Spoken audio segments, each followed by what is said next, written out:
Spock was hard put not to tremble as Carrick's body was carried off, but the violence of the knife fight still echoed within him, striking ancient chords Spock most firmly refused to hear. Control, he told himself. Control. As calmly as though Carrick's and Ruanek's duel to the death had never happened, Narviat glanced at Spock and those he trusted. It did not include Ruanek. Very deliberately, Spock moved to Ruanek's side. "Let me see your injuries." Ruanek shrugged. "Mere cuts. I've endured worse." Ignoring Ruanek's protests, Spock staunched the blood with a wad of torn-off tunic. Narviat glanced at Ruanek. "You do realize, of course, that after what has occurred, you can't possibly return to your patron and your old life." Ruanek nodded stiffly. "No need to tell me, sir. I had no future there." "So be it, Ruanek. Come." Narviat led them through a maze of the tunnels to a cave furnished with a makeshift table and chairs. He held up a cautioning hand. "Remember where we are at this time. Namely, we are practically under our noble praetor's feet." One of the rebels snickered. "Next time he'll be under ours." All the Romulans laughed at that, save for a stocky man in the dark robes of a scholar. Narviat frowned slightly. "Therikit, is something wrong?" "I merely think it less than wise to celebrate before the battle has begun." Narviat studied him a moment longer, then shrugged. But Spock continued to watch the scholar. Were it not a breach of courtesy, he would already have a hand on Therikit's temples to know his thoughts. Spock turned his attention to the table and the unrolled charts. He tried to focus on what seemed the same plans, the same useless debates. There was no logic to his anger. Then the realization struck Spock with the force of a savage blow. What bothered him was not from him alone, but from all around him, and he shouted out, "A trap! We have been betrayed!" Members of the Praetor's guards rushed forward as he shouted the warning, storming in from both entrances with disruptor rifles ready and knives drawn, blocking escape.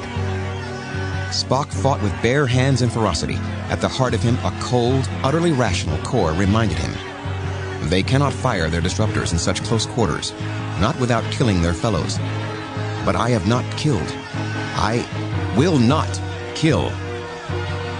The Romulans fought with the sheer ferocity of those who know that death in combat is far preferable to death by slow, humiliating pain. Ruanek hesitated for a moment. Then he hurled himself into the battle. Knives flashed.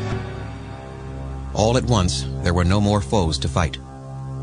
As Spock stood panting, Narviat's allies moved from fallen body to fallen body, hunting remaining signs of life. The wounded guards received no mercy. One foe remained, backing away. Therikit. Spock lunged at the scholar. Caught him. Why, Therikit? Despair blazed from Therikit's eyes. Drolith has my family. Had my family. He has betrayed me. Once he had all the information I could give him. He murdered my sweet wife, Katara. I know this. You see that dead guard, the monster who lies there? He wears my wife's marriage bracelet on his belt, which he could not have removed while Katara lived. Narviat put a hand on Therikit's shoulder. I must ask you this. How much have you revealed? Therikit blinked fiercely. Not that much. Drolith knows we met here, but I did not betray you by name. Therikit stiffened proudly. I shall not be a burden. A knife flashed in his hand. Triumph, Narviat. Slay Drolith for me. Send him to burn forever. Then with quick, academic precision, Therikit slashed open his own throat. Narviat caught his sagging body, heedless of the spouting blood. With the smallest of shudders, Narviat let the body go slack, then fumbled in his belt pouch till he had found 2 crystals and placed them on Therikit's eyes. Then he murmured a prayer. Covered with Therikit's blood, Narviat got to his feet. We cannot linger. Some guards might have escaped. All of you leave. Wait for my signal. We shall meet again. Without another word, Narviat began climbing the nearest stairway. When he was at the surface, Spock heard a crisp voice say, Admiral Narviat, you are under arrest. Narviat effectively blocked the entrance to the stairway, hiding Spock and Ruinek. Spock motioned to Ruinek. "Back!" They stood in utter silence as Narviat was marched away. Spock, testing, found his mind remaining mercifully clear. The fight with the Romulan guards temporarily banked the fires of Pon farr. Logic told him that Narviat would not be executed immediately. The Admiral was too important in rank and bloodline, and was too popular with the people. He turned to Ruinek. "Gather the others. They cannot have gone far." Soon the other rebels hurried forward, eyes wild with shock and fury. "Silence. Hear me out. Some of you, I know, work in the government bureaucracy. You have access to a great many offices. Here is what we shall need." And Spock told his plan. After they had gone to do what he had asked, he and Ruinek cautiously climbed the stairway. The alley was empty. As they left the alley and entered a busy street, Ruinek turned to Spock. "We have a new problem. You can hardly go back to Commander Charvanek's empty house, and you can certainly not go on to Admiral Narviat's estate. And I can't bring you to my former quarters either." "Indeed. However, I have a better site in mind. The Imperial Palace." Ruinek stopped. "What better place to hide?" "Come, Ruinek. Let's see if the Emperor will receive us."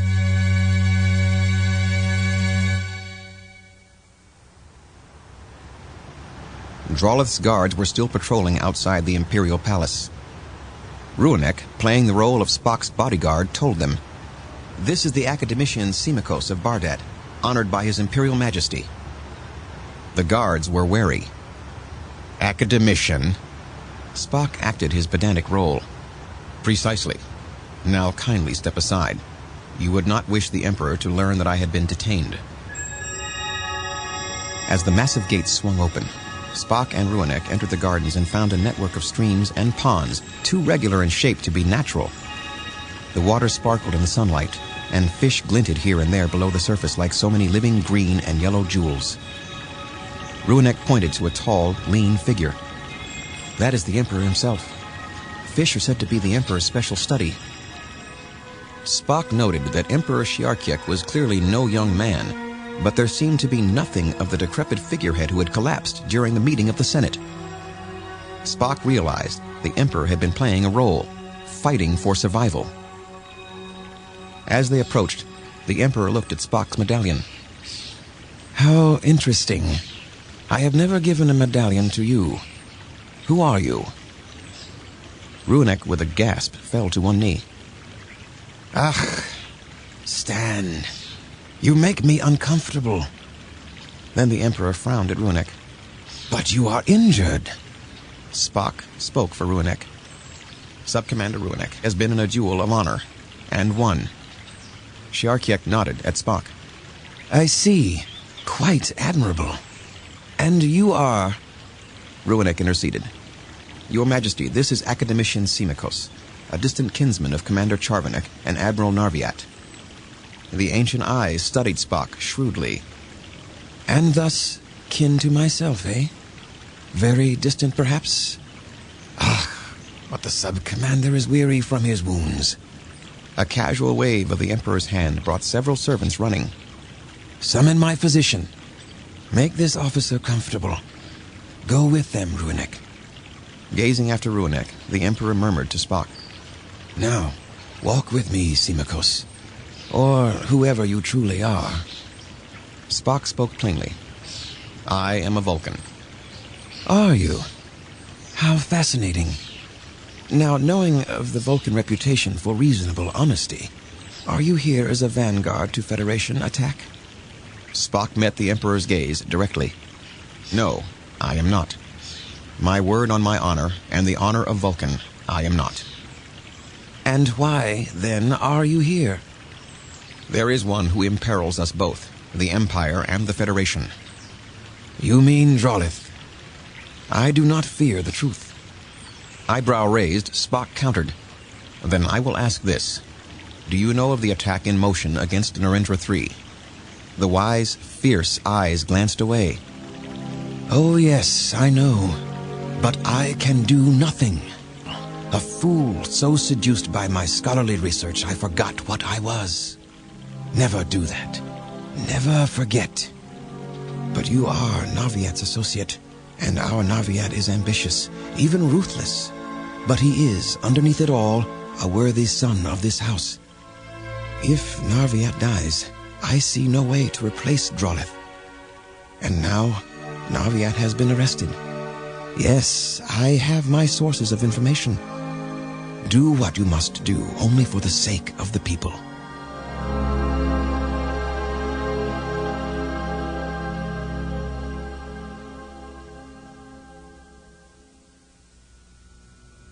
Drolith sat at his work desk in his office, studying the computer screen, not bothering to glance at the guard who was reporting to him. And there is nothing else, my praetor. Yes, the academician Simikos did visit with the Emperor, but they stayed out near the fish ponds, where there is no place for spy eyes or ears. And Simikos' aide? Ah, that might have been one Sub-Commander Ruinek, but none of our people could get a clear image. Academician Simikos and his aide left the palace long before nightfall and took lodgings near the Imperial University of Ki Baratan. There, he filed for permission to use an office in the Bureau of Statistics and Information. The file was on Drolith's screen, together with the research proposal. A comparison of grain consumption by military versus civilians on the Romulan colony worlds. Drolith glanced up at the guard. I wish a close watch kept on the research. See to it. Sarek! The little aide scurried inside. My praetor? The Emperor is about to be ill. Emperorship for medical treatment. Of course. See to it. Drolith turned back to the console, keyed in certain security codes, and the image on the screen sharpened from text to visual. A spy eye staring into a prison cell. The man who sat on the cell's cot wore prison garb. His hair, hanging loose about his face, looked as though he had combed it with his fingers. Drolith's smile thinned. Narviat was entirely too secure in the knowledge that the praetor dared not torture him in any way that would leave physical marks. And drugs were too risky with so important a prisoner. Drolith flipped open a secure channel to give an order. Add variable frequency subsonics, but carefully. If he is reduced to lunacy, you will join him. Drolith knew that eventually Narviat would break and surrender the details of his treasonous plot. And then, of course, during the forthcoming victory celebrations over Narendra III, he would die a traitor's death. Humiliating, protracted, and agonizing.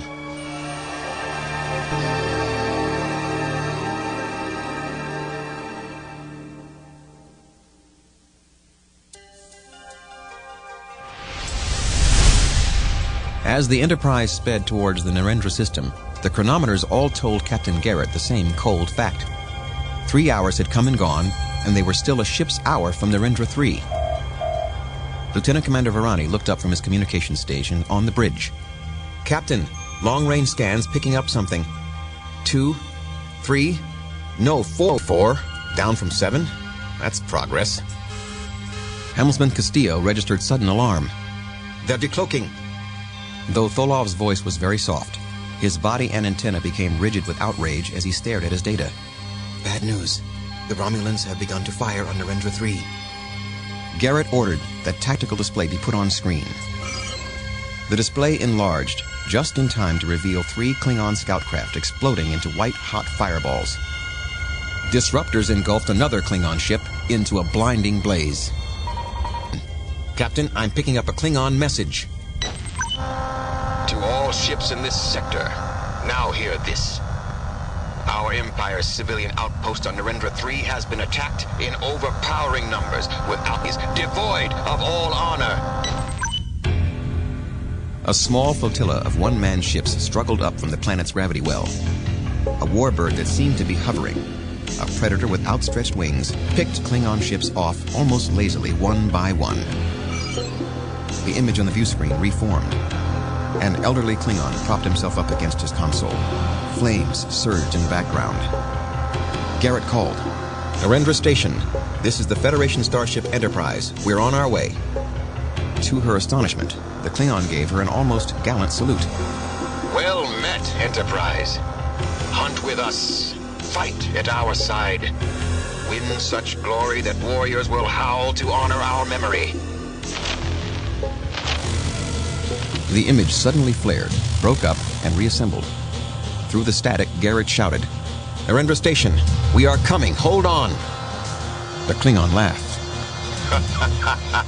Before I jettison station records, have you a word for our poets to remember Enterprise? Garrett matched the Klingon's determined grin. "Tell your bards, and those pointed Romulans, that before we're through, the Romulan language will be spoken only in hell." The Klingon roared with laughter. Ha! Well said, Enterprise. Welcome to our war. The Klingons around him took up the ritual battle cry. It is a good day to die. The station shuddered. The old Klingon screamed in pain and rage as a piece of debris struck him. Castillo warned, "Captain, the station's going to blow." The explosion was blinding. Behind her, Garrett heard Tholof's sharp intake of breath. "Captain, we are getting some gravimetric anomalies. Some manner of rift is opening up." Garrett waved Tholof to silence. "Steady. Bring phasers online." Lorani called out, "Captain, one of the warbirds is headed toward us."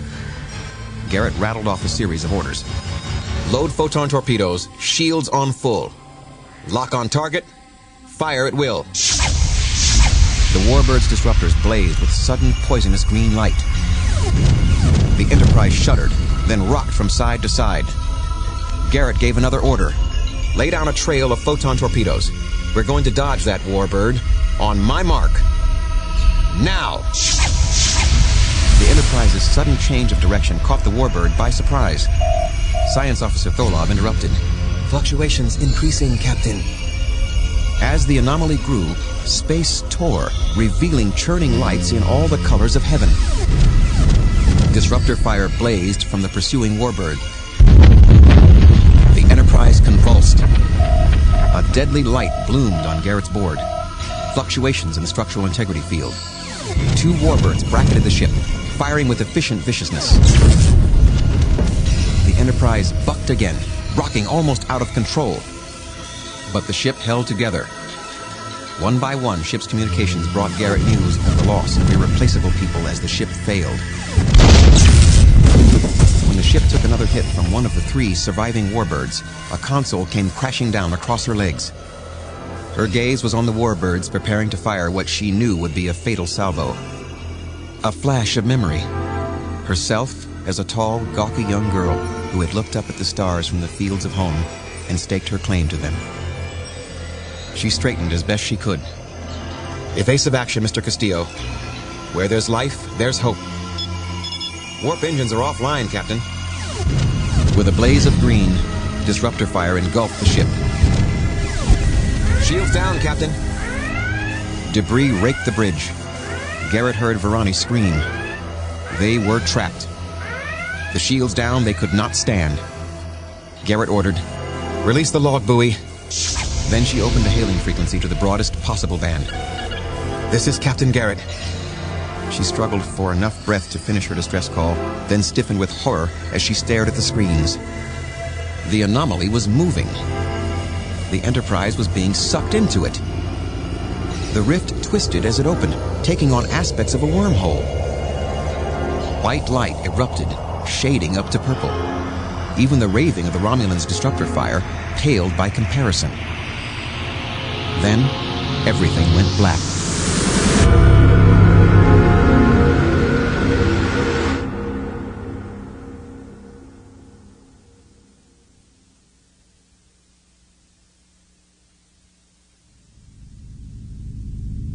On the honor blade, Charvanek impatiently hit a communications button. Takvi, her engineer, replied. "Ready, Commander. It's as good as it's going to get. We've finally got the engines functioning well enough to get the battered lady back into the security of her cloak." Charvanek glanced about the wreckage of the bridge and opened shipwide communications. "Hear me, all of you. Contact the first officer if you choose not to continue the fight. You can go in the shuttles. There is to be no shame attached to any who do so."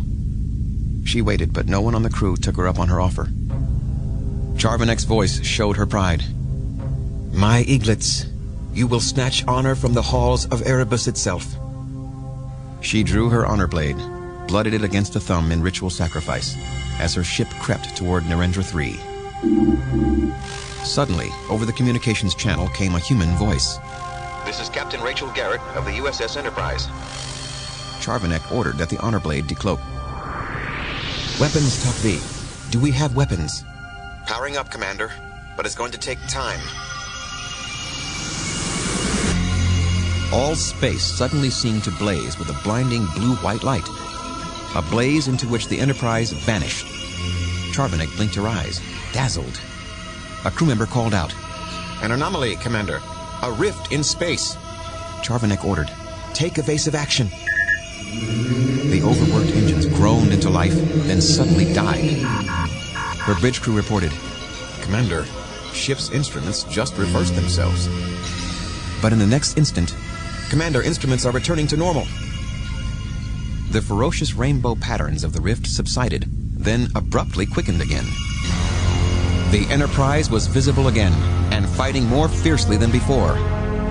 Disruptor fire raved out, followed by a salvo of photon torpedoes. Then the Enterprise's shields wavered and fell. Takvi interrupted from engineering. Weapons powered up. Charvanek gave the order to attack the warbirds. The honor blade leapt forward, disruptors firing even as its engines faltered. Charvanek leaned forward in her chair. Volskiar's warbird, the Victorious, lay dead ahead. Charvanek shouted at the view screen. Now we die together, Volskiar. Ramming speed. The Victorious, at the last possible moment, energy blazed from the honor blade, but the hit was only a glancing blow. The Victorious was turning. It would be Volskiar's kill. The first onslaught took out the honor blade's shields and sent her bridge crew hurtling across the deck. The second broadside disabled its warp engines. The honor blade and its crew waited for the third salvo, which would surely send it to the last review. They waited while their life support faltered. Charvanek uncapped a switch, marked with the emblem of the warbird. Initiate final honor sequence on my mark. Now! For one breathless moment, the sequence began. But then circuits exploded, fused, and fell still. My children, I offer you my profound apology. She held up her own honor blade, kissed the gleaming ancient steel, and set it down on the blood-stained, battered deck. She drew her sidearm and vaporized the blade. It, at least, would not be stained by captivity. She had time for one last glance about the honor blade's ruined, smoky deck. She touched the amulet that was on a chain around her neck. It contained a data storage device to which she had transferred the record of the battle. Then the transporter beam caught her.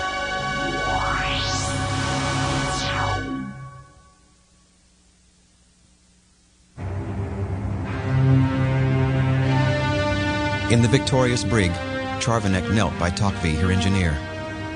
Why, she wondered, couldn't the fates have given him the mercy of a swift death? Takvi, I can still grant you the final honor. Do you consent? Relief filled his voice. Yes, nobleborn. She ordered the rest of her crew to keep watch. She traded her grip on Takvi's hand for one on his shoulder, then rested her other hand against his face. She whispered as intimately as if they had been lovers. Thank you for these many years, Takvi. Tell them in Erebus of the honor blade. And when they ask whom you serve, tell them, I am herald for Charvanek, for Liviana. As Takvi's eyes widened in amazement that she confided her secret name, she snapped his neck. A commotion in the corridor behind the brig's force field brought her to stark alertness. The field snapped off as a man wearing a commander's insignia stepped in. Volskiar's fleet second. When he removed his helmet, Charvanek was almost speechless. It was Tal. He had not changed in all the years since he stood at her right hand. You look well, Tal. Careerism agrees with you. What else was I to do? What do you think would be left to a sub-commander whose commander had disappeared? I secured a position at the academy on Bardat. It was the best I could do. Then, in the last purge, the Praetor ordered me back to ship duty, assigned me to General Volskiar. He hesitated, then continued. I have heard that you asked for aid for your crew. He had palmed a small, carefully wrapped, caught a trace of a familiar, pungent odor. Turath. Quick, painless suicide. Almost reluctantly, she shook her head. There is not enough here for all my crew. Tal glanced at the dead engineer. I shall send guards for the body and perform the rites myself. But then he paused. Is there truly nothing else I can do? Charvanek broke the chain holding her amulet, the trinket that held the true record of Narendra III. She pressed the amulet into Tal's reluctant hand. An offering for the dead. I would like a kinsman to have it if possible. Tal knew she meant Narviat. He gave her the briefest of hand-to-chest salutes, then left.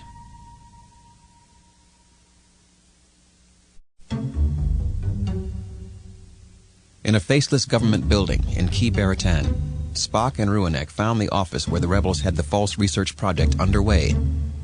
Room 235 was as gray and bland as everything else. A small chamber crowded with antiquated files, old-fashioned tape storage, and somewhat more modern consoles. Spock inquired if there had been visitors, and a thin-faced young man named Jaren answered.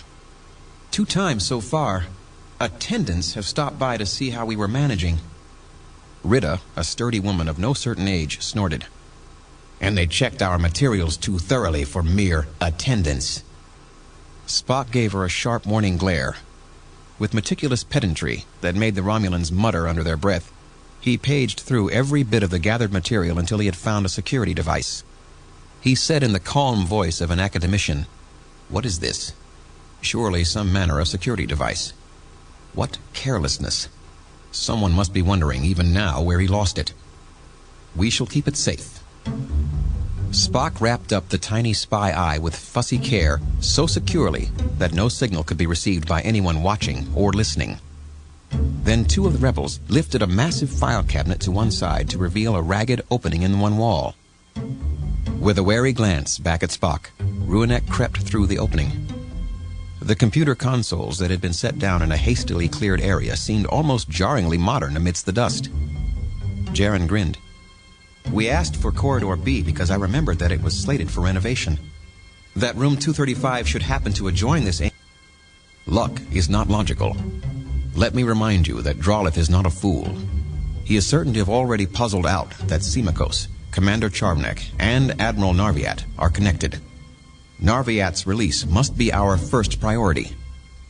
Then Spock asked if anyone could hack into Drolith's own security cameras, and an earnest young Romulan, barely more than a boy, sat at a console. Soon, the young Romulan stabbed at a volume control. I have it! He frowned slightly, then adjusted the gain. Sorry, that's as good as it's going to get. Spock brusquely waved him to silence and concentrated on the screen. Drolith, and with him, General Volskiar. The room felt quiet. Everyone paid close attention.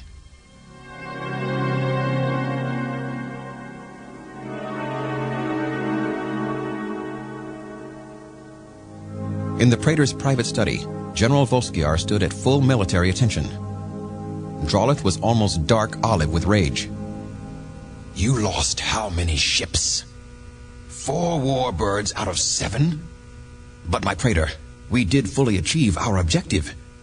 1 was lost to the Enterprise, and the others were lost not to an honorable, honest enemy, but to the darkest, foulest treason.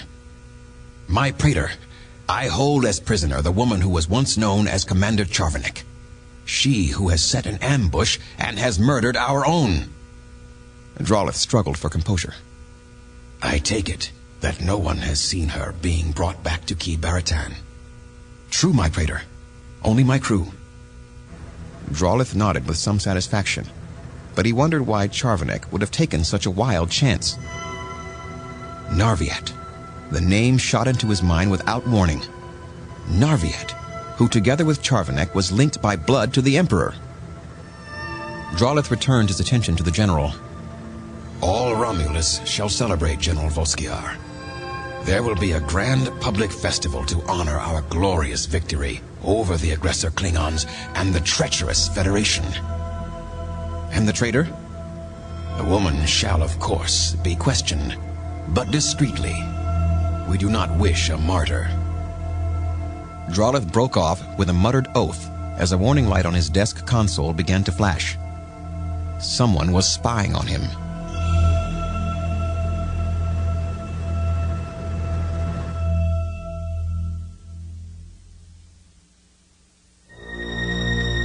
With the rebels, Spock listened about the massacre of Narendra 3. He thought of his betrothed, Savik. Savik. Had she gotten through with her message, or died en route? But now something was very wrong with what they were hearing. Spock shouted, "Break contact, now!" When the startled young Romulan failed to act, shoved him out of the way and disconnected the system himself. But Ruanek nodded in understanding. "He's right. Didn't you hear what Volskiar was saying? Vague ramblings about the ship's supplies?" Spock cut in.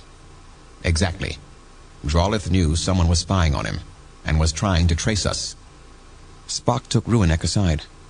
"How adept are you at breaking into systems and coaxing out records?" Ruanek shook his head. "No one trains a warrior for that. But Carrot can." Ruanek snagged a scrawny teenage girl by the arm and pulled her over to them. "Carrot here can work wonders. Crack just about any electronic system. Can't you, Carrot?" Spock pointed at a console, and she sat down as he explained his plan. "Before we may reveal Drolith as the enemy of the people, we must have evidence. Carrot, see if you can access some death records. Senators who met with fatal accidents within the last 5 years. "Oh, easy. They don't guard those." "Is this what you want?" Spock and Ruanek studied the data together. "Fascinating. Your Romulan senators seem to be a singularly unfortunate lot. And there are many transfers of estates into the Praetor's personal accounts. So, Carrot, one more search if you would. See if you can cross-reference how many of the deceased were known to be activists, preferably those actually on record as speaking out against the Praetor." When Spock scanned the new list of names and matched them with the list of the deceased, he raised an eyebrow. To speak out against Drolith too openly does seem to increase a senator's risk of meeting with a fatal accident. Ruanek snorted. "All this is conclusive evidence against Drolith, showing he's corrupt, but it's not going to help Admiral Narviat. And we can't give up on Commander Charvanek either." At the thought of Charvanek, Spock felt the fire surge up and nearly blind him. He fought for control. What we need is an undeniable link between Drolith and the massacre of Narendra 3. Irrefutable evidence that Drolith, not Charvanek or Narviat, is the traitor. Carrot, can you locate Narviat? Carrot's fingers flew over the keyboard. "Lots of rooms. Secret ones. See? No clear way in or out. Cells, bet you. Cells Drolith doesn't want anyone to know are there. But can't get any closer. Lots of spiders around there. All around. Just that one little room." Ruanek stared at the screen. "I know where that place is. My former patron had a file of, well, roots that aren't exactly public knowledge. Roots..." Carrot interrupted. "Uh-oh. They're on to us. Bailing out now. Damn it. Can't. They've got a lock onto us." Spock calmly ripped the console from its connections, and every screen in the room went dead. Then they hurried back to room 235, blocking up the telltale hole in the wall. They all froze. At a nod from Spock, Jaren opened the door. A tall figure entered, shrouded in a scholar's dark, hooded cloak. Ruanek shot forward to block the figure's path. "No civilian carries himself like that." The hooded stranger stood face to face with Spock and hissed. "You! I know who you are, and what you did to me and my commander." The stranger pushed back his hood. "I am Commander Tal, Fleet Second. I was Sub-Commander Tal back then, when you betrayed my commander, noble-born Charvanek, to the Federation." Spock replied coldly. "That was as it was. Times and people change." Tal stared angrily back at Spock. I swore an oath to Commander Charvanek when she was taken prisoner after Narendra III for being the only warrior there to protest turning honorable war into a massacre. I returned to Romulus to meet with Admiral Narviat, only to be told that he'd been arrested on charges of high treason. I went from there to his imperial kinsman, only to be told that Emperor Shiarkiek had suffered a relapse and had been taken into protective custody by the Praetor. But a servant whispered to me that yet another kinsman existed, the academician Symmachus. And what I find now is you and even more treachery. Spock stared back. What happened those years ago was a ruse of war. Ruinek interrupted. We haven't got time for this. I'll put my life in your hands if that will speed this along and get you out of here. Tal's glance flicked from Spock to Ruinek, to Spock again. Who are you to command such loyalty in those who should be your foes? My foe is Drolith, Commander Tal. If you have proof of what actually occurred at Narendra III, let us see it. If not, let us all leave before Drolith finds us. Tal pulled a small golden amulet from the folds of his cloak. The commander gave this to me. In it is a complete record of what truly happened at Narendra III. Without another word, Tal pulled the hood back up to hide his face and strode away. Spock glanced at the wide-eyed Carrot. How efficient are you at hacking into information broadcast systems? Carrot's eyes sparkled with the challenge.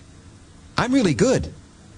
Spock closed his hand about the hand. First, we must make a precise copy of what this contains. Then, if all succeeds, we will soon need a sudden and quite satisfyingly illicit broadcast. He handed the amulet to Carrot, then turned to Ruinek. Assuming that your knowledge is accurate, and you can find Narviat's cell, you and I are about to commit what Terrans call a jailbreak.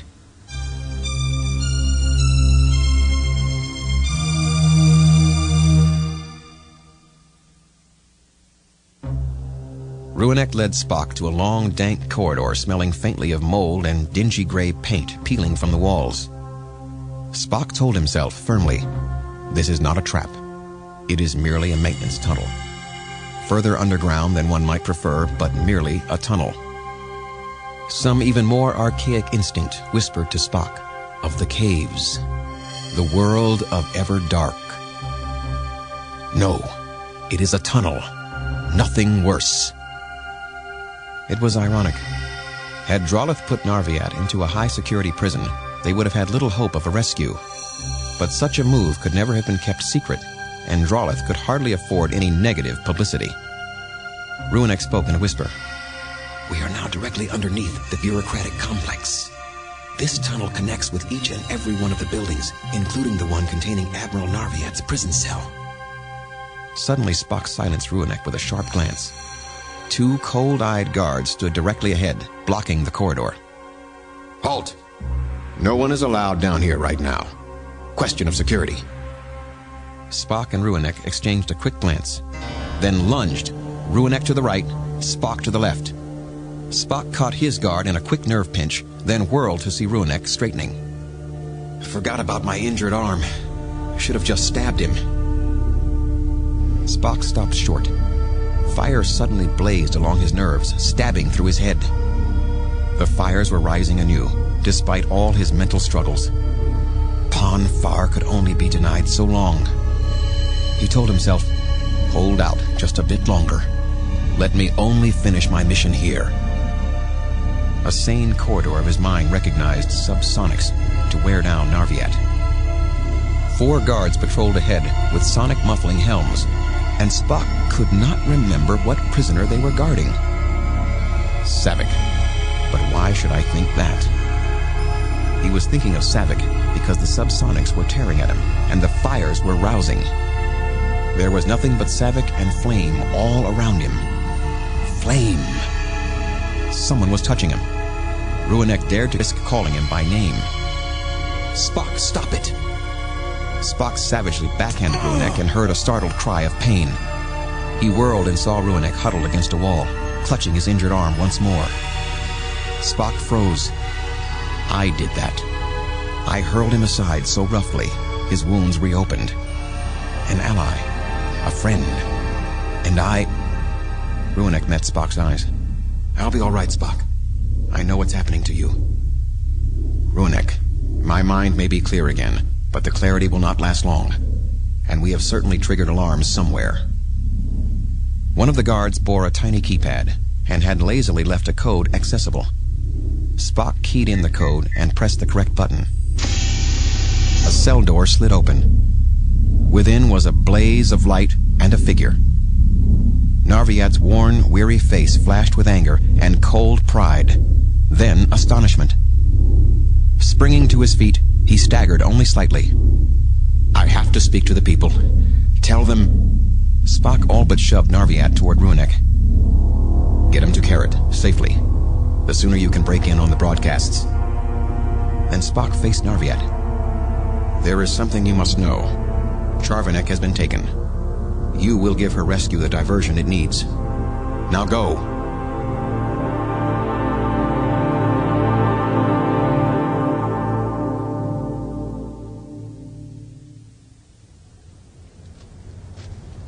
Workers lounged in the courtyard outside the office complex, drinking kvass. When Spock emerged, they came alert. They were from the underground. Jaren walked up to him and asked about Narviat. Spock told him. He has been freed. Now we must be able to say the same for Commander Charvanek. Have any of you been able to confirm her status? A woman nodded. In transit. One of our people just reported a small convoy of vehicles, including a closed ground car bearing the insignia of General Volskiar, leaving his estate, heading directly to Key Baratan. Obvious, Spock thought. Too obvious. How many vehicles in the convoy? 3. A military vehicle leading the way, then the closed ground car, and then a second military vehicle. Were either of the 2 vehicles also closed? The woman blinked, confused. Yes, the last one. No windows at all. Then she realized what Spock was driving at. The last vehicle was the one that held Commander Charvanek. A sudden blare of noise.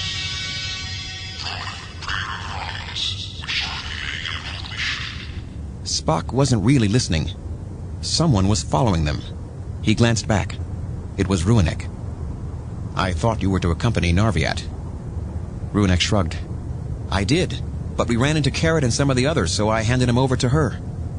Spock drew all of them into the alley with him. We need a vehicle. As a sleek black ground car came their way, Spock stepped out in front of it. The startled driver stopped so suddenly that the vehicle nearly slewed sideways. The rebels swarmed over the driver before he could draw a weapon. Spock hurried to the passenger side and found himself looking into the mouth of a disruptor held by Commander Tal. Not you again. A wave of Spock's hand held back the others. We cannot waste time, Commander. I say only this. We go to free the noble-born Charvanek from a shameful death. Leave or be ejected. Tell me your plan, Spock. Or die right now. Quickly and concisely, Spock told him. Tal's cold eyes blazed. Damn you. I cannot see my commander die a traitor's death. He hurled himself into the driver's compartment and seized the controls. Spock and Runek barely had time to scramble into the back before Tal sent the ground car hurtling forward. The road toward Volskiar's estate ran through a narrow cut between low ridges. Suddenly, Spock pointed. There, directly ahead. Volskiar's convoy. Tal snapped at him. I see it. Get down, both of you. The ground car roared forward at top speed. Whether or not the guards recognized it for Tal's, they knew themselves under attack and fired. The disruptor fire nearly overturned Tal's ground car, but Tal, eyes like cold flame, kept the vehicle steady. Outmatched by his determination, the convoy broke apart. The third transport skidded and overturned. Tal braked so fiercely that his ground car nearly flipped over as well. The lock on the wrecked vehicle's passenger compartment had broken. A kick from the inside opened the door. Disheveled but unhurt, Charvanek began to scramble out. Tal started the ground car toward her. She stared, recognized her rescuers, laughed, and leaped inside. Spock shouted, Get us to Key Baratan. In a wild storm of dust and small stones, they were away.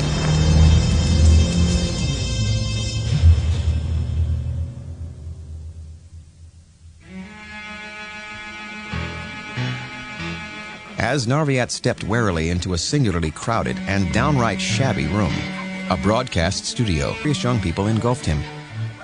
The boy who had opened the door, Amric, was staring at him in open awe. "You are Admiral Narviat? I mean, really?" Carrot smirked. "Course he is. Don't be stupid." Narviat spoke to the boy. "Has Carrot told you what we need?" Carrot grinned. "Needs a break-in into the middle of you-know-who's broadcast." Narviat sat down suddenly, all at once drained and hopeless. "But we don't have any evidence." Amric stared. "Didn't anyone tell you, Admiral? We have the tape, the whole blood-burned tape about Narendra 3. What really happened? Commander Charvanek taped the whole thing herself during the battle." Narviat stood up and spoke to them decisively. "We will do it. We will bring Drolith down." Amric yelped. "Come on. We got to get started before you-know-who does. We're about to do a very special broadcast."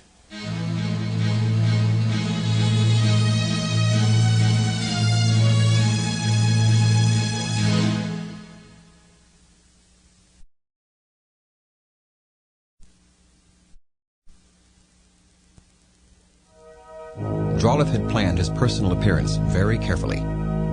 He took a steadying breath. Then the technician gave him the signal. He kept his voice smooth and friendly.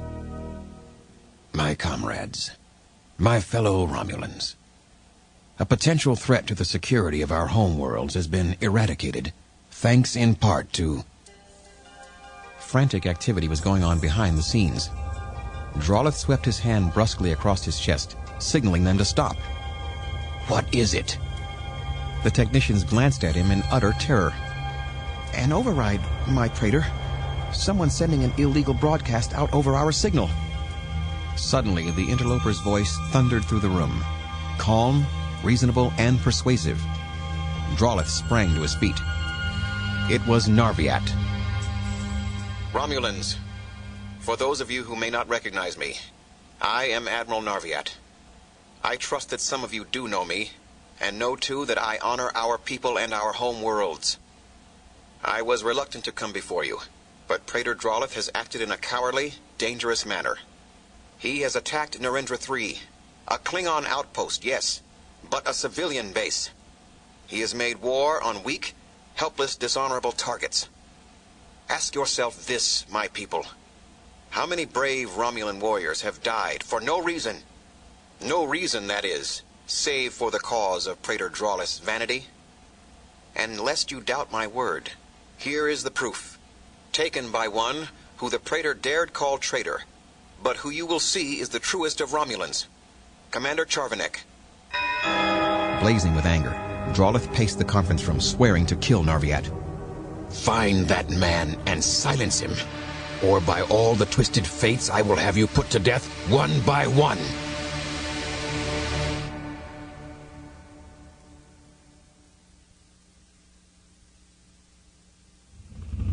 As Tal's ground car re-entered Key Baratan, he slackened the speed and swore.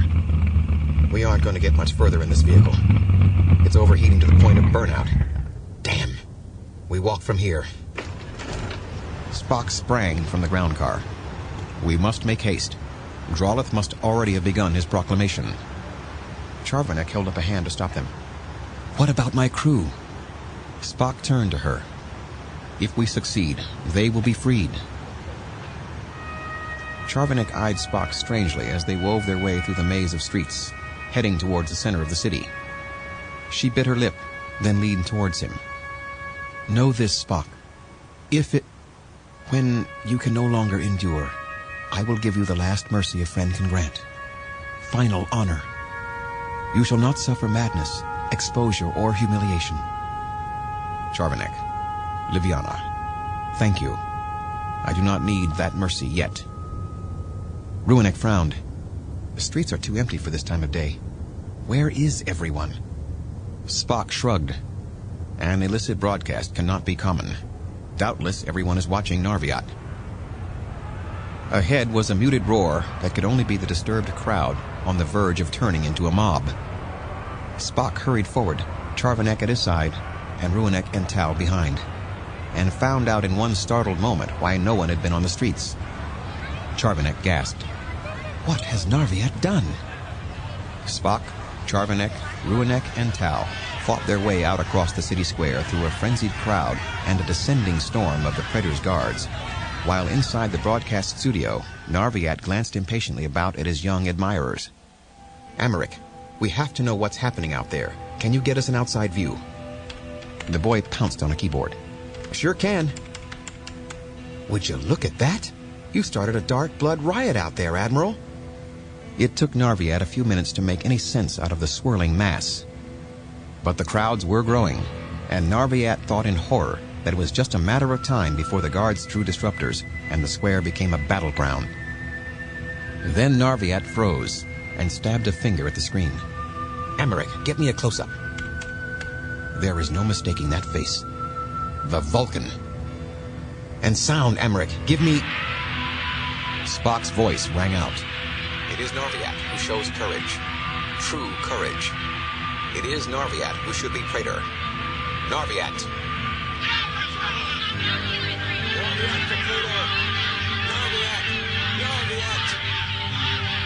Narviat's first thought was, damn him, he's going to get himself killed.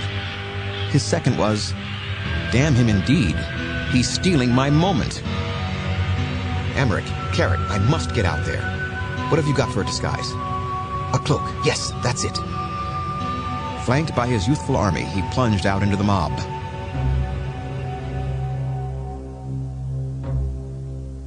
Drawlith caught an attendant by the throat and dragged the man to him. You miserable excuse. What do you make of that? That's a mob out there, if you hadn't noticed. And it's chanting Narviat's name. Have I not one competent aide on the entire planet? Get the Emperor here now. My Praetor. The doctor has just given him his medication. He may not be in any condition to... I don't care if he has to be carried here and propped up against a stake. I need him. I am going to make an announcement out there on the Praetor's balcony. I am going to show the populace that yes, I am alive, and yes, I am well, and yes, I am still very much the head of this government. And Emperor Shiarkik will be at my side to prove it.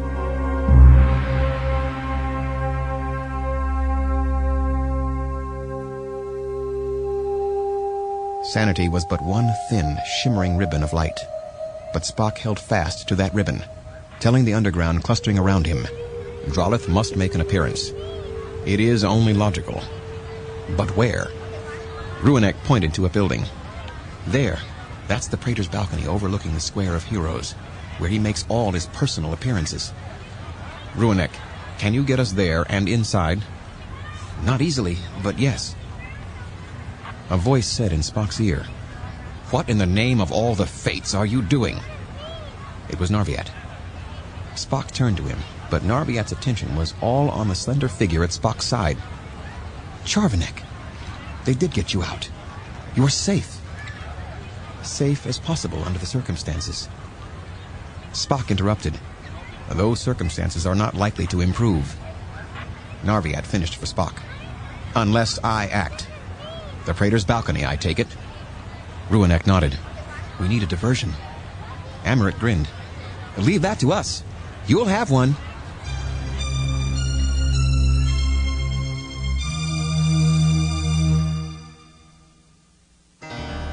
The route Ruinek followed took Spock, Narviat, Charvanek, with Tal in wary attendance, as well as several members of the underground who had joined them in the square, through a convoluted maze of bureaucratic corridors.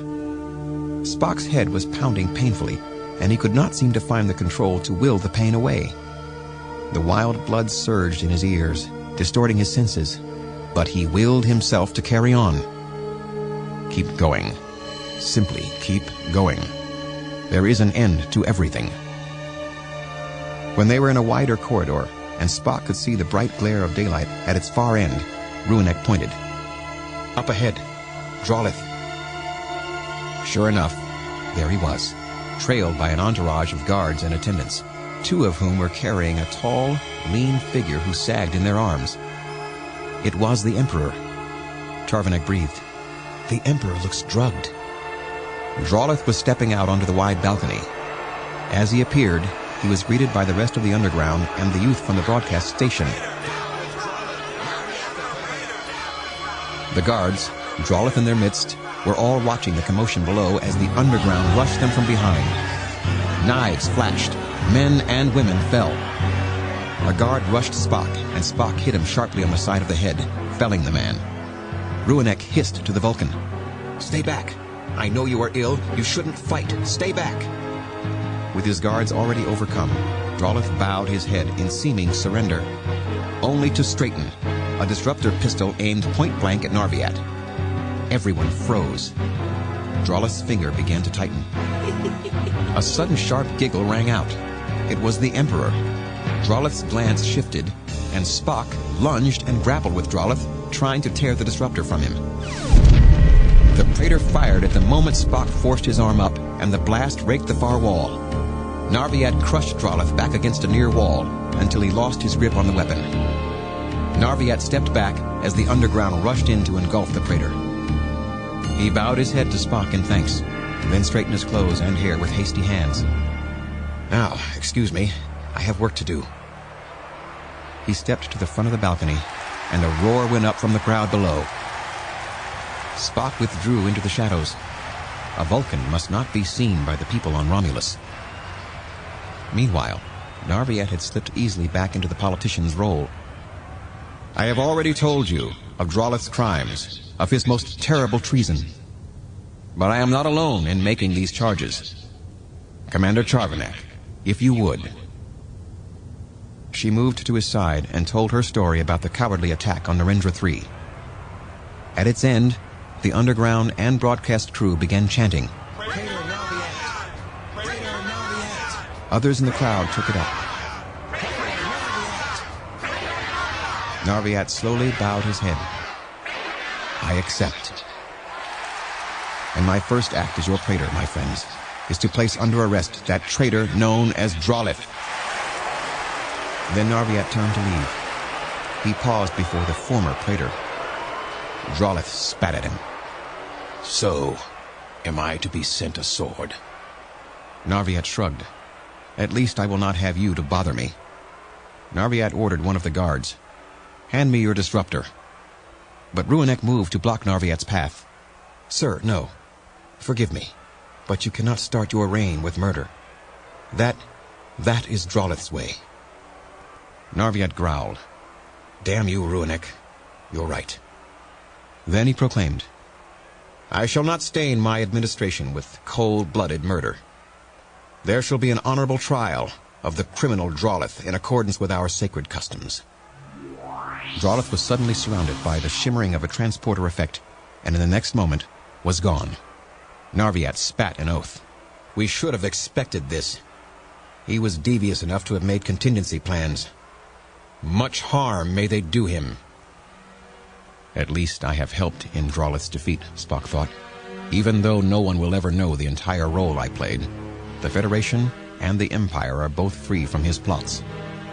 At least I have that much satisfaction."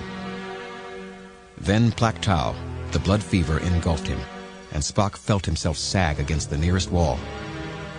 And then he thought and felt nothing more. Ruanek followed Narviat's glance to where Spock stood. In the shuddering figure who leaned against a wall, his fingers steepled, no one would ever have recognized the Vulcan ambassador. Ruanek thought with a surge of panic, "He can't stay here. Someone has to go with him. No, I must go with him. Get him home to Vulcan where they can help, where he has his only chance for life. But I would have to leave the Empire. No Romulan has ever defected. But it wouldn't be a defection, would it?" Ruanek spoke softly to Narviat. "Sir, we both know that Simakos cannot remain here. I will not stain my honor with his death, nor will I allow you to stain your own." Narviat's gaze dropped. "Do you know what you say?" Ruanek's wounds ached just enough to be nagging. In fact, his whole body and even his mind ached. But he forced his reluctant body to military attention. Yes, sir, I do. I mean to get him home." Ruinek, the law is as it is, and I cannot make an exception. If you leave the Empire, if you land on some Federation world, you can never return. Ruinek countered. Who better to go? I have no immediate family, sir. No personal ties. For a long moment, Narviat was silent. Then he spat out an oath and turned away.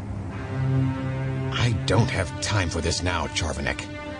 Would you kindly see that our gallant Ruinek fully understands what he's volunteered for? Charvanek gently detached His Imperial Majesty's hand from her arm and entrusted him to the medical officer. She spoke harshly to Ruinek. Will you stop and think? Truly think for once in your impulsive life? This once I have, Commander. I'm not ready to live with his death on my conscience. So be it. A scout craft is already fueled and ready. It was the first thing I had done after returning here, just in case. I'll have the ship cleared for takeoff. But I must warn you, it was the only ship I could find, and it is barely worthy of the name Romulan.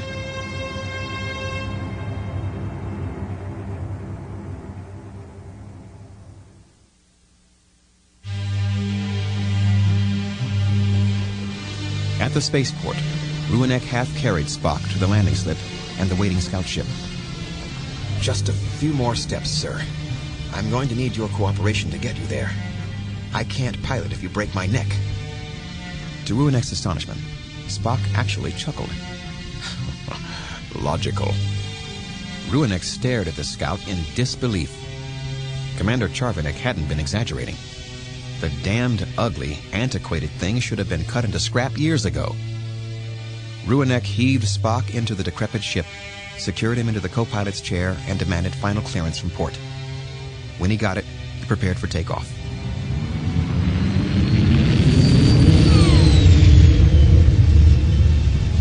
All around them, the ship groaned and wheezed alarmingly, but the cursed thing flew. As Ruinek accelerated, he did not put on screen a visual of the setting sun, the moon's rise, or the homeworld he was abandoning. He would have faced down executioners, but a final sight of the homeworld would have broken him. Once out of the atmosphere, Ruinek engaged the standard preset course, then turned to Spock. The Vulcan had bitten his lip. Green blood trickled down his face. Let's settle you more comfortably, sir. Spock struck at him, then muttered, I will not kill. Ruinek had decided to lock Spock up when the savage impact hurled them forward. It hadn't been an attack. The scout's rudimentary shields were not enough to ward off whatever debris they'd just hit. To Ruinek's astonishment, Spock was trying to read the panels. Faulty instruments. You cannot trust the readings. Give me weapons control. Sir, no sir. There's no enemy out there. Just this damned ship. Spock toppled back into his co-pilot seat. Suddenly, a weakened hull plate exploded out, and the scout erupted into a storm of warning alarms and lights. Ruinek turned toward Spock and saw that the Vulcan had fallen face down upon the bridge. Green blood pooled beneath his head and shoulders. Spock gasped. Punch in. Distress codes. There will be Federation ships on patrol, but do not let them know. Spock did not want the Federation to know that he had been on Romulus illegally. Ruinek nodded with understanding as he dabbed gently at the blood on Spock's face. I'll tell them I'm from the Romulan underground, that I have information about the recent overthrow of the Praetor, and that I claim political asylum on Vulcan in return for my information. I can say you are my brother. Ruinek, if you are hailed by a Federation ship, repeat this. Spock recited words and code groups that meant nothing to Ruinek. Spock sighed. Practice, Ruinek.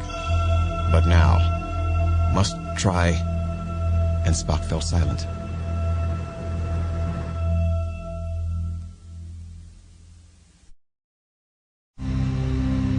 They were almost out of the neutral zone when the warp engines gave out. Ruinek reached for communications and frantically called for help on any hailing frequencies he could access.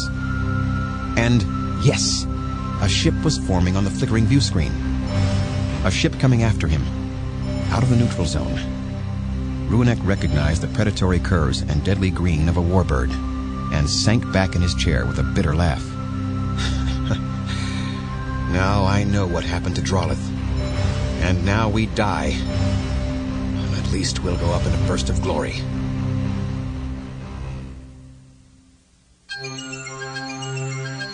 Jean-Luc Picard, captain of the Stargazer, glanced about the bridge. It all looked perfectly, utterly normal, as though they had never received the news of Narendra 3, as though the Enterprise had never died, and all those Klingon civilians had never been massacred. He knew that even at maximum warp, the Stargazer, posted on the far edge of the neutral zone, would never have made it to Narendra 3 in time to make a difference. At least the Federation's Melville colony was still safe. At her communications station, fresh-faced young Tricia Cadwallader suddenly straightened. "Captain, I'm getting a distress signal from a Romulan scout craft."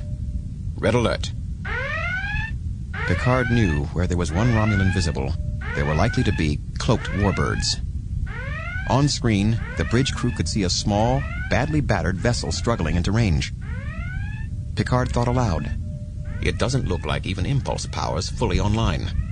Life signs. 2. One's very shaky. Lieutenant Cadwallader, open a hailing frequency and patch me through. This is Jean-Luc Picard, captain of the Federation star cruiser Stargazer. To the master of the Romulan Scout, are you aware that you are in Federation space? The response made Cadwallader gasp. That's a Federation recognition code. Need of immediate assistance. We were damaged as we left the homeworld. We? Who's we? I was Sub-Commander Ruinek, House Minor Streven. My brother and I are refugees. We claim political asylum on Vulcan. Cadwallader, raise Starbase 9. Start a scan for any other ships out there. Meanwhile, the Stargazer was left holding the bag, or the crippled Romulan scout. Ben Zoma, the first officer, glanced at his captain. The way our luck's been running lately, the minute we beam those two aboard, 3 warbirds to cloak. Romulans wouldn't hesitate to blow up a spy. Sub-Commander Ruinek caught that. If I were a spy, would I be this damned incompetent? Picard took a deep breath and tried not to laugh.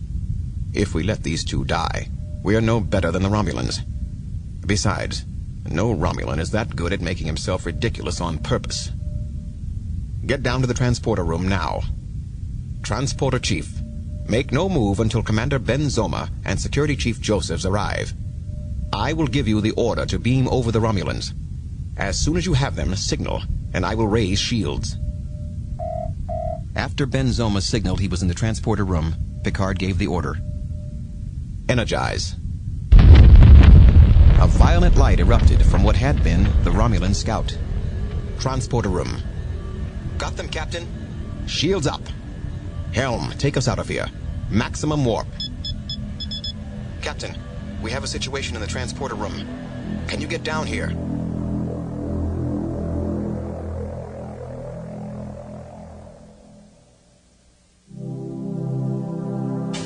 As Picard entered, he saw that the Romulan carried a knife known as an honor blade. This Ruinek had one arm about the sagging body of his unconscious brother, whose face was hidden in the hood of a cloak. Both were battered and stained with soot and green blood. Picard took a wary step forward, hands half raised to show their emptiness. You brought your brother to us for help, but we can't help him if you won't let us near him. Something flickered in the Romulan's eyes. Captain? Yes, Jean-Luc Picard, captain of... Go! Warp drive! Get this ship away! Ruinek sheathed his knife and offered it and its scabbard to Picard. Suddenly, Cadwallader's voice came over the comm. We picked up another ship on our sensors. It's just decloaked, and, Captain, it's coming straight at us out of the neutral zone.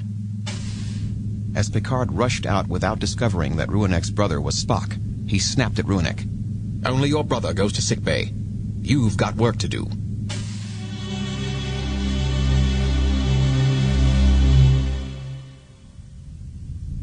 When Picard reached the bridge, he settled into the command chair, staring at a warbird bigger than any he had ever seen. Red alert. Shields. And get that damned refugee up here. Lieutenant Cadwallader, open hailing frequencies. This is Captain Jean-Luc Picard of the USS Stargazer. hailing Romulan Star Empire warship. You are in Federation Space, Commander. You are in direct violation of a treaty. Identify yourself and withdraw. No visual formed, but a harsh voice snarled out. I am your nemesis. You cannot withstand me. I am Ketra Kath. Sub-Commander Ruinek, still dazed and unsteady, walked onto the bridge. Out of the corner of his eye, Picard saw the Romulan tense at the sight of the warbird on the screen, and heard his angry hiss. Picard stared at him. What is Ketra Kath? That, Captain, is the ship of our beloved ex-praetor Drolith. Ketra Kath means a suicide run, attack without restraint or hope. He does not choose final honor. Instead, he steals the lives of his crew. Meaning? Ruinek shot Picard a savage glance. The warriors on board that ship have no choice. Drolith has drugged his crew so that no one will turn on him or rebel against the course he has set. It is a thing utterly without honor. Helm reported. They're moving with us, Captain.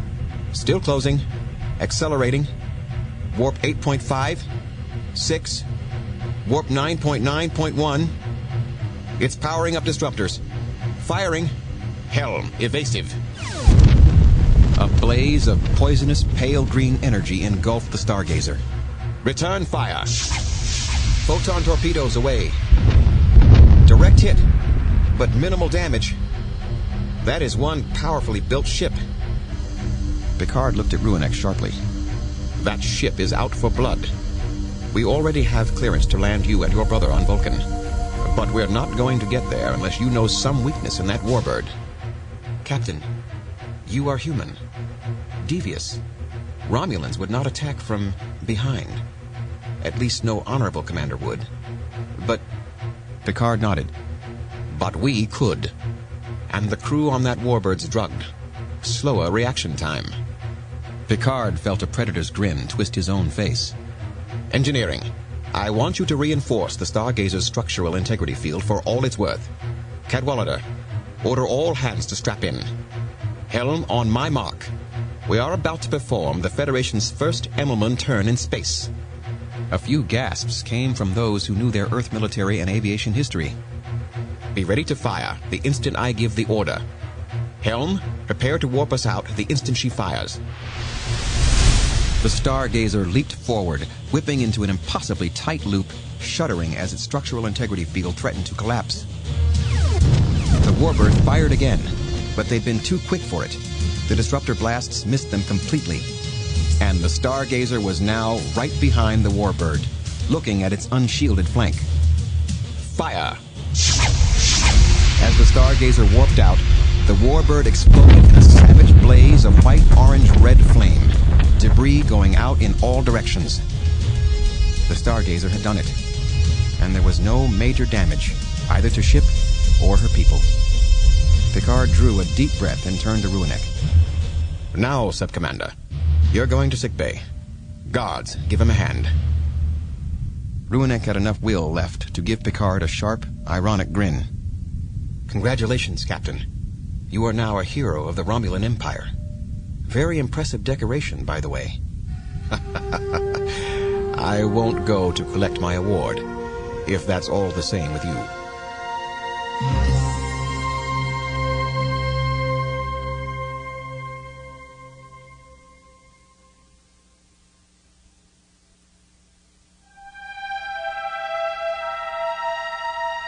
The destruction of Narendra III had shattered the peace of Sarek's townhouse in Shikar. Spock remained missing, this time without even a hope that his Katra could be recovered. Arm Karel, Sarek's stocky young human chief of staff, had just emerged from his private office. Ambassador, Starfleet Sector Admiral Lin is on a secured line and wishes to speak with you. Admiral Lin sat in the position Spock had identified for Sarek long ago as at attention, an indication of great respect. How is Commander Savick, Ambassador? Very ill. Do you think she'd be up to answering a few questions vital to our investigation? Commander Savick cannot answer questions now, Admiral. I see. Ambassador, I'm afraid I'm going to have to ask you to take on a task. One of my most reliable captains has pulled 2 Romulans out of a wrecked scout. The one of them who's conscious, call themselves part of their underground. The elder Romulan is comatose, apparently injured in a shipboard accident. The younger wants asylum on Vulcan for himself and his brother. Sarek raised an eyebrow. Underneath his logic, the smallest flame of hope would not be denied. Oh, my son, may it be you. Without breaking eye contact with Admiral Lin, Sarek coded messages for security to meet him at the medical center. Admiral Lin, I will assume responsibility for these Romulan refugees. That's fine, Ambassador. The ship will approach Vulcan, beam them down, then leave.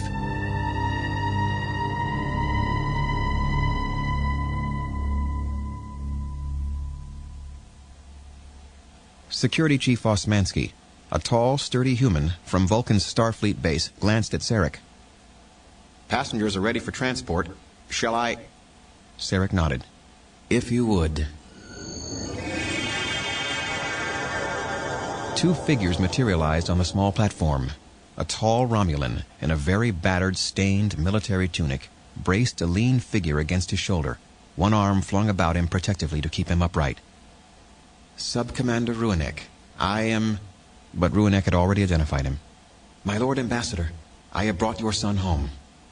As the guards moved in, the refugee staggered down from the transporter platform, bearing his unconscious companion with him. We've had a rough flight, sir. A defective ship nearly took us with it. Your son saved us, but he is very ill. He met Sarek's eyes fully for an instant, and Sarek knew that Ruinek suspected the truth about Spock. Sarek hastily knelt beside Spock and put out his hands to touch his son's temples. He knew he would sense the elevated temperature and deranged metabolism, characteristic of the last stages of Plaque Tau. Spock suddenly tensed, and Sarek slapped him again. Ruinek reached out to stop him. Sir, what are you doing? Sarek explained. Pain helped him enter the trance. It will help him focus now that he struggles to wake. Sarek gestured at a guard to signal healer Tisellus to attend him. The security guard nearest to Ruinek gestured with his sidearm. The Romulan turned to Sarek, sudden despair in his eyes. There is no need for alarm. I will debrief our guest myself later, after he is rested and refreshed. Sarek opened his personal communicator and pressed the proper code. Aram Corel, return to my estate if you would. You will be receiving company there shortly. One distant cousin. My guest will be accompanied by Starfleet guards. See that they are treated with proper courtesy, too, and that they do not intrude upon my guest's privacy unless it becomes necessary. The footsteps of the healer Tisellus caused a commotion among the security guards. In the confusion, no one was looking at Sarek. He took this second of privacy to shut his eyes and let out his breath in a silent sigh of unbearable relief. My son, my daughter are both here now. Let them live. They must live. It is illogical after having come so far that my children would not have a chance at life.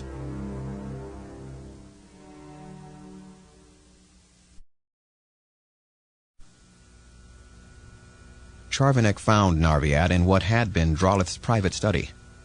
He glanced up at her, eyes brightening. Charvanek glanced about the room. You've gotten rid of all the mirrors. Narviat snorted. I had to get rid of them. It was like living in a room full of clones. Charvanek. Liviana, please be seated. Taken aback by the use of her private name, she sat. Without a word, Narviat pushed a bracelet across the desk to her. Her heart gave a great start. The bracelet had his and her personal insignias entwined, hastily carved into what had been a plain silver band. Narviat clearly took her silence for reluctance. Drolith left affairs in an unbelievable mess. It is going to take years just to get everything straightened out. I desperately need someone I can trust at my side. Not very romantic, Charvanek thought dryly. But then, he can't allow himself the liability of romance. For that matter, can I? Without a word, Charvanek took the bracelet and slid it onto her wrist. It would be properly adjusted at the ceremony. Glancing up, she saw, just for an unguarded moment, honest love shining in Narviat's eyes. She always had felt a warmth towards Narviat. That just might turn into something stronger. And they needed each other. Farewell, Spock. May you live long and prosper with your Savick.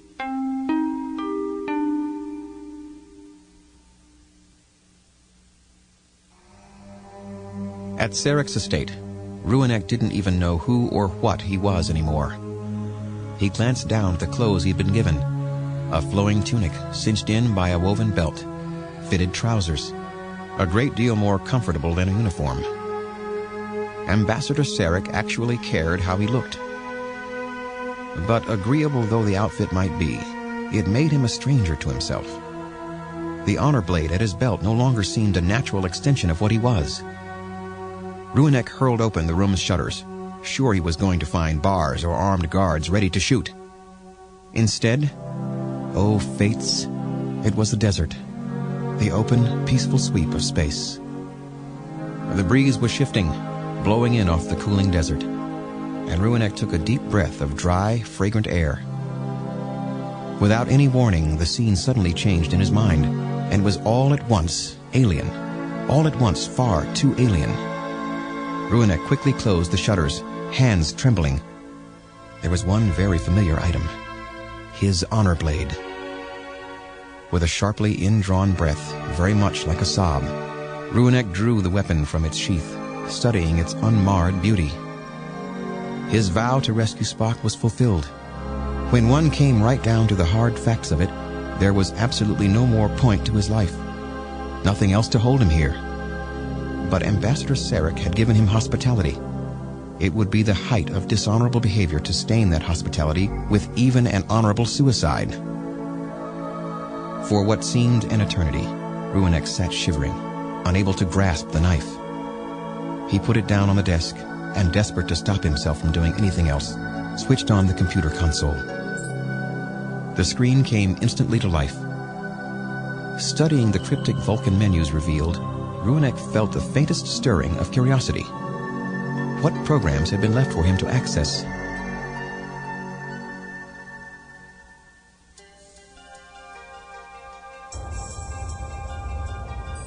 Sarek's palm print opened the door to the guest suite. There was the Romulan, awake and unhurt, staring intently at the computer screen. When Ruinek realized who had entered, he nearly lost his balance, jumping to his feet. "My Lord Ambassador, forgive me, The hunger for knowledge, Ruinek, is no reason for embarrassment." "But Spock, sir, how is—" "It is likely my son will survive, but it is possible that my daughter will not. Let us speak of other matters." Sarek glanced at the screen. "Ruinek, but how is it that you speak and read Vulcan?" "Federation Standard 2, more or less. There was a long, boring winter one year, and you can only do so many military exercises, so I could only find the Federation Standard book, though, no tape, so my accent is terrible." "Obviously you learn languages swiftly. I should think that such a skill would be an asset." "An asset? Knowing Vulcan and Federation Standard could have gotten me executed as a spy." "Do you speak any less perilous languages?" "A smattering of Barolian and some Xeric." Sarek paused, then spoke. "On Romulus, why did you risk your life to learn?" Ruinek glanced down. I don't know how to say this, sir, but I couldn't endure not learning, even if it meant running risks. Your pardon, sir, but what happens to me now?" "You are my guest, Ruinek. I will, assuming that you wish it, provide tutors and whatever educational tapes we both think logical. Perhaps linguistics should be the main subject of your study. And one thing more, Ruinek. I shall also provide a healer for you." Sarek pointed to the unsheathed honor blade still lying on the desk. "In the days ahead, you may find the burden of your life's total change too heavy to bear alone." "But why? Why should you care about what happens to me?" "You saved my son's life, even knowing what it would cost you." And I am always in need of aides who have both a gift for languages and a first-hand understanding of emotions. Sir, are you offering me your patronage? I am offering you the chance to make your own choice. Sarek permitted himself the slightest of satisfied smiles and left.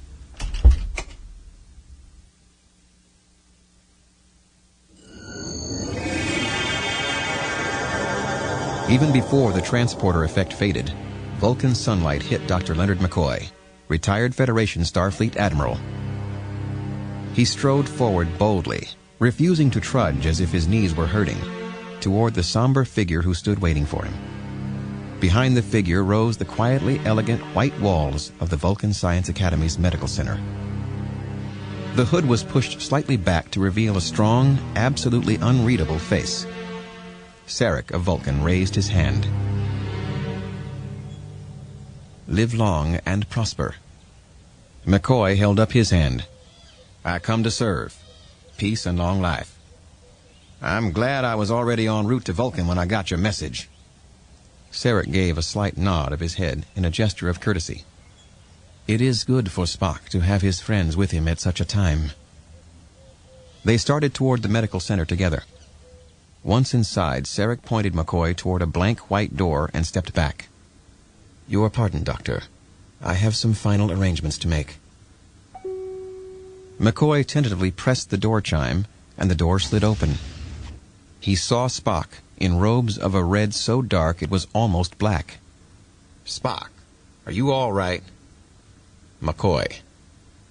He stepped back enough to allow McCoy a glimpse inside. A massive bed, looking heavy enough to have given a Klingon pause, lay on its side. Bedding and cushions shredded and strewn about the room. Everything that could be overturned or smashed had been. McCoy knew how savage Vulcans could be on the rare occasions that they let their feelings come out. He turned and saw Saavik seated at a mirror of some presumably shatterproof material. McCoy's breath caught in his throat. She looked radiant, magnificent.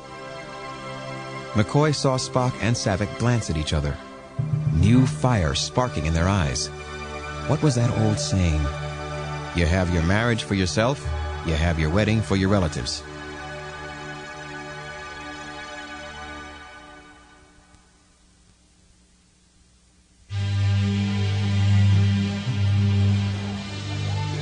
Once again, McCoy stood on a Vulcan plateau, seemingly in the middle of nowhere. He easily picked out Mount Seleia, a jagged silhouette in the light of Vulcan's afternoon. It was Spock's family ancient place of Kunat Kalafi. Nothing much had changed. He looked about at the other wedding guests.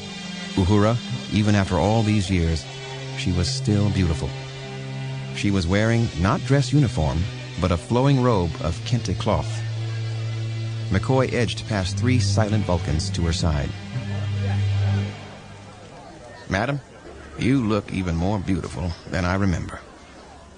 Uhura's smile outshone the light glinting on her necklace and earrings. Leonard, you flatterer. I promised to dance at Saavik's wedding, and I certainly can't dance in a dress uniform. McCoy retorted, At least you can dance. I should have got my knees upgraded 5 years ago. Directly in front of him loomed a tall figure in a hooded cloak. The figure turned. McCoy frowned, studying a teasingly familiar face. Ruinek, you're that Romulan refugee, aren't you? The one I heard brought Spock home.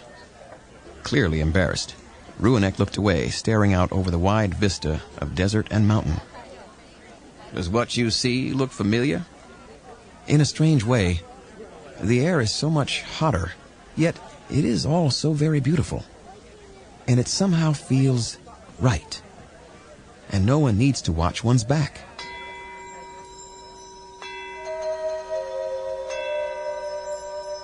Spock entered through the archway alone, straight-backed and noble in his flowing ambassadorial robes. A second litter was carried into the circle. A shrouded figure was helped out. The figure threw off the dark cloak, revealing blazing red robes, a fine-boned, fierce, ancient face. McCoy was astounded. Talar, the High Priestess. Damn. I wish I felt as good as she looks. The ancient eyes studied first Ruanek, then recognized McCoy. She gave him the barest nod of her head. Next came Ambassador Sarek, his robes of state darkest blue. Finally there was Saavik, eyes properly downcast, her flowing silver robes gleaming like a river in a wasteland. Spock and Saavik, not quite touching, knelt before Talar. Very gently, with never a quiver in her thin hands, she touched their temples. And with spectacularly right timing, lightning flashed over Mount Saleya.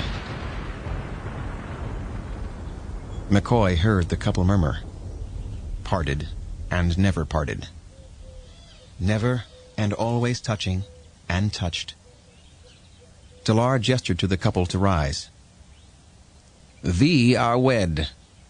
Spock, son of Sarek, son of Solkar, and Saavik, Vulcan's daughter." Spock touched his wife's fingers with his own and led her away. Sarek stopped him only long enough to say, "I am pleased that your wedding has gone so well." Then Spock and Saavik went down from the plateau together, out into the desert. The day was already fading, and long blue shadows lay across the sands. Side by side, touching each other's minds, they recited their vows together, alone. Parted and never parted. Never and always touching. And touched. Then, since they were alone, they held hands like any other lovers, and together watched the sunset. Soon enough, they must be parted. But for now, this time was their own.